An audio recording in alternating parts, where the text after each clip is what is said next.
Program ಮಾಡ್ತಾ ಇದ್ದೀವಿ. ಇವತ್ತೇನು ನಾವು ಚಾಮರಾಜಪೇಟೆಯಿಂದ ಜಮೀರಣ್ಣ ನೇತೃತ್ವದಲ್ಲಿ ನಾವು ಈ ಫ್ರೀಡಂ ಪಾರ್ಕಲ್ಲಿ ಧರಣಿ ಮಾಡಕ್ಕೆ ಬಂದಿದ್ದೀರೋ, ಏನು ನಮ್ಮ ಸಿದ್ದರಾಮಯ್ಯ ತೇಜೋವಧೆ ಮಾಡೋಕ್ಕೆ ರಾಜ್ಯಪಾಲರಿಂದ ಹಿಡಿದು ಕೇಂದ್ರದಿಂದ ಹಿಡಿದು ಬಿಜೆಪಿ ನಾಯಕರು ಹಾಗೂ JDS ನಾಯಕರು ಈ ಒಂದು ಹುನ್ನಾರ ನಡೆಸಲು ಅವರ ವಿರೋಧ ಇವತ್ತು ನಾವೆಲ್ಲರೂ ದೀನದಲಿತರು, ಶೋಷಿತರು ಹಾಗೂ ಎಲ್ಲ ವರ್ಗದವರು ಪ್ರತಿಭಟನೆ ಮಾಡಕ್ಕೆ ಬಂದಿದ್ದೀರಿ. ಇದೇ ರೀತಿ ಇನ್ನು ಮುಂದುವರೆದ್ರೆ ಇದು ಉಗ್ರ ಹೋರಾಟ, ಇದು ಒಂದೇ ಟ್ರಯಲ್ಲು. ಇವತ್ತೇ ರಾಜ್ಯಪಾಲ ಮನವಿ ಕೊಡಕ್ಕೆ ಹೋಗ್ತಾ ಇದ್ದೀರಿ.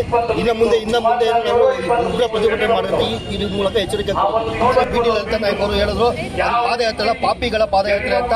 ನಾವು ಅದೇ ಹೇಳೋಕೆ ಇಷ್ಟಪಡ್ತೀವಿ, ಅದು ಪಾಪಿಗಳ ಪಾದಯಾತ್ರೆ. ಯಾಕಂದ್ರೆ ಇವಾಗ ನೋಡಿದ್ದೀರಾ ಎಷ್ಟೋ ಲಕ್ಷ ಕೋಟಿ ನುಂಗಿ ವಿಜೇಂದ್ರ ಅವರಾಗಲಿ, ತಂದೆಯವರಾಗಲಿ, ಕುಮಾರಸ್ವಾಮಿ ಅವರಾಗಲಿ ಯಾವ ಪಕ್ಷದ ಪಾದಯಾತ್ರೆ ಮಾಡ್ತಾರೆ? ಜನಕ್ಕೆ ಉದ್ಧಾರಕ್ಕೋಸ್ಕರ ಪಾದಯಾತ್ರೆ ಮಾಡ್ತಾರೋ ಇಲ್ಲ ಅವ್ರ ಉದ್ಧಾರಕ್ಕೋಸ್ಕರ ಪಾದಯಾತ್ರೆ ಮಾಡ್ತಾರೋ ಈಗ ಇದು ಈ ಟ್ರೈಲರ್ ಅಷ್ಟೇ. ಇವತ್ತು ರಾಜ್ಯಪಾಲರಿಗೆ ಮನವಿ ಕೊಡ್ತೀರಿ.